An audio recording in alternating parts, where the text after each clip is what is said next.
Do you think that is better? It is better po na dapat sa national government ang humawak po nitong batas na National Not Land Use Act. everybody agrees with you. Well, not everybody Ako, agrees I with you don't as well, ma'am. agree. Alam nyo, Maybe you sinasabi don't ko agree nga sa because- kanila, ako, because- I'm a daughter of a mayor. Session suspended for 1 minute.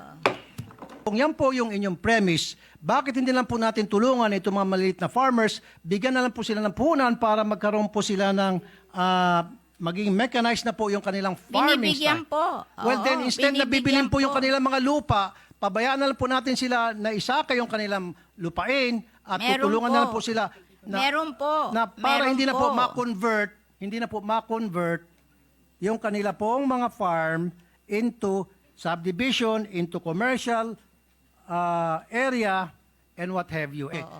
So I have no guilt to any rice farmers. I'm not All saying- the money that came from the rice tarification I'm not saying po were na kayo po'y given guilty. back to the rice farmers. I wrote that law. I know. Ako po Because yan, I studied the difference between us and the rice farmers of Vietnam. and this is the reason kung bakit po talaga kailangan mai-push na po natin itong National Land Use Act. At hindi ko po alam kung bakit hanggang ngayon 4 na presidente na po ang dumaan at hindi pa rin po ito mapasa-pasa. Hindi ko po alam kung bakit. Ano pong ginagawa ng DA na yung pong mga farmland ay nako-convert na po sa nagiging residential area na po at commercial area. Po I yan. don't feel any guilt to the small farmers. All the money that came from the rice tarification law were given to the small farmers owning 2 hectares and below. So how do we identify those small farmers? They po have a list. Do you have po a list? They So have paano a po ninyo list. pinipili ng DA? No, they have paano, a list. I know po. Paano po pinipili kung sino po ang maging recipient 2 nitong hectares and pera below. na galing po sa rice tarification? How mga farmland po doon na na-convert na po? Kawayan is a city. Regardless, ang pinag-usapan My po God, natin, yung if, mga farmland po na na-convert na po sa isang subdivision o commercial. But they allow that in cities and capital allow that. towns. Kaya nga po, They allow alam conversion ko nga in po. cities and capital towns because if they buy your land, they buy it expensive and you can reinvest the money and you will make more money than planting on those lands. I remember we have, when I was young, we have a big chicken farm in Muntinlupa. But Muntinlupa became a 60. So we finally developed our chicken farm because it is 8 hectares. We will make more money than in farming. So it's an investment decision for these people. If somebody will buy your land at a bigger amount, maybe you can sell it and buy another land that is cheaper somewhere else and build your farm there. Hindi po ganun nangyari, I think ma'am, eh. it's the thinking of you have to understand agriculture as a business also. I'm That not a if you businessman, have but I can understand agriculture opportunity po, ma'am.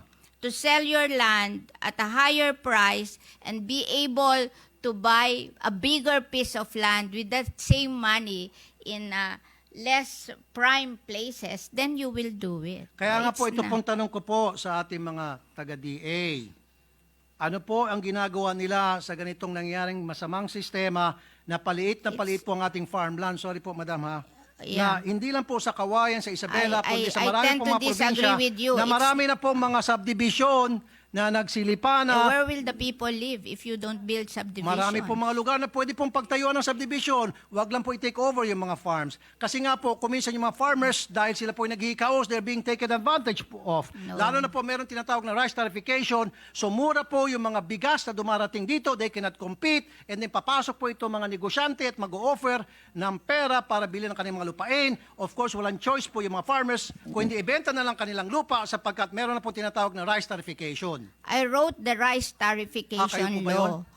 You know, we wrote that rice tarification law because in 2018, the price of rice rose to almost 50 to 60 pesos per kilo. And that is the only time President Duterte became unpopular because rice is a political crop. When nagmamahal ang rice, nagiging unpopular ang president. And the World Bank, we signed that WTO agreement in 1995, and they gave us 25 years to be competitive, but we failed to be competitive after 25 years. And if we don't open or liberalize the importation of rice, they will bring down our credit rating. And we have plenty of loans abroad, and we have to pay higher interest for those loans, so it will be a loss to the Philippine government. So what I did when they asked me to write the rice tarification law, I gave all the money from the collection of rice tariff to the small farmers. 10 billion for the Rice Competitiveness Enhancement RCE. Fund, 5 billion for mechanization, 3 billion for seeds, 1 billion for loans, 1 billion for training.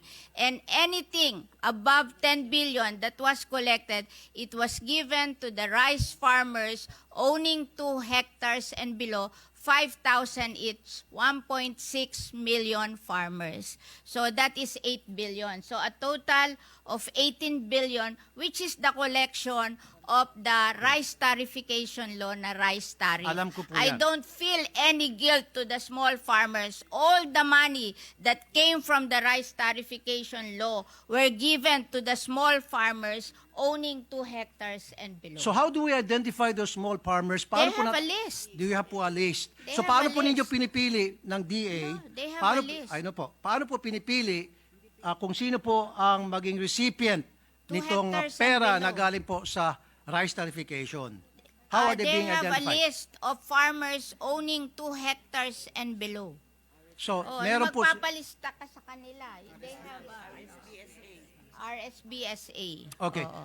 So I have no guilt to any rice farmers. I'm not All saying- the money that came from the rice tarification I'm not saying po were na kayo po'y given guilty. back to the rice farmers. I wrote that law. I know. Ako po Because yan. I studied the difference between us and the rice farmers of Vietnam. The rice farmers of Vietnam, they produce their palay at 6 pesos per kilo. We in the Philippines, we produce our palay at 12 pesos per kilo. The 6 pesos difference, I look at it. And 350 is labor. That means we're not mechanized. And 250 is the productivity of the seed. So there's something wrong with our seed. So when I wrote that Rice Competitiveness Enhancement Fund, I gave 5 billion to mechanization and 3 billion to seed distribution, and also to train them to do the same seeds with their own farm. I am teaching them to learn how to do inbred seedlings. Okay. Are you finished po, ma'am? Yes, yes. Okay. Let's go back po doon sa food security. Alam ko po Hindi ako nag-isip. na meron pong tinatawag na Rice Comprehensive Enhancement Fund. Rice Competitiveness Competitive, Enhancement okay. Fund. Enhancement Fund. Nasabi niyo po sa akin, so dapat may 2 hectares yung farmer para sila po ay mag-qualify dyan. Okay na po tayo dyan. However, hindi pa rin po talaga tunay na nasasagot yung pong katanungan ko po na ano pong ginagawa ng DA na yung pong mga farmland ay nako-convert na po sa nagiging residential area na po at commercial area. We need the residential area and the commercial area to improve the quality of lives of our people. Ang alam nyo, it's not the amount of farmlands. It's the efficiency of using these farmlands. Alam nyo, pag maganda ang seeds mo at mechanized ka, even with smaller area of farmlands, you can do better Kaya nga and po, ma'am, earn eh. more. Kaya- Kaya nga we're teaching the farmers to do mechanization and to plant better seedlings and to teach them that they have to operate their farm as a small business so they will make more money. You know, hindi naman ito como maliit ang lupa mo. Kaya we're organizing them into cooperatives para may economies of scale sila. Kasi kung 2 hectares kayo, mag-organize kayo, 30 farmer, then you have 60 hectares. And then you mechanize, hindi ka matatapos sa palay. Bibigyan ka ng PhilMech ng ano tawag dito, dryer and milling. So ang production mo hindi na palay na babarating ka ng middleman, kundi mapoproduce mo na hanggang rice. Tapos because you are a cooperative, you have economies of scale, you can go to the supermarket directly and sell your rice to them, you will make more money. Okay. Oo. So it's not the amount of land, it's the model. We have to change the model of our agriculture I agree. because there is something wrong Yes. with our model of Okay. agriculture. Now, sinasabi niyo po kanina na the farmers has to use mechanized technology. Kaya nga po, it is not how small the farm is at kailangan po magkaroon ng improvement sa isang lugar, kaya kailangan po magkaroon ng mga subdivision. So, kung yan po yung inyong premise, bakit hindi lang po natin tulungan itong mga maliit na farmers, bigyan na lang po sila ng puhunan para magkaroon po sila ng maging mechanized na po yung kanilang farming Binibigyan style. po. Well, then Oo, instead na bibilin binibigyan po yung po. kanilang mga lupa, pabayaan na lang po natin sila na isaka yung kanilang lupain at Meron tutulungan po. na lang po sila Meron po. na para Meron hindi na po po. ma-convert yung kanila pong mga farm into subdivision, into commercial area, and what have you. And this is the reason kung bakit po talaga kailangan mai-push na po natin itong National Land Use Act. At hindi ko po alam kung bakit hanggang ngayon, 4 na presidente na po ang dumaan at hindi pa rin po ito mapasa-pasa. Hindi ko po alam kung bakit. Your guess Alam is nyo, as good as mine. Yung Land Use Act, lahat po ng local government, may land use plan na sila. Nagpagawa na sila ng land use plan. The power of determining the implementation of the land use is with the local government. Why will you remove it from the local government and transfer it to the national government?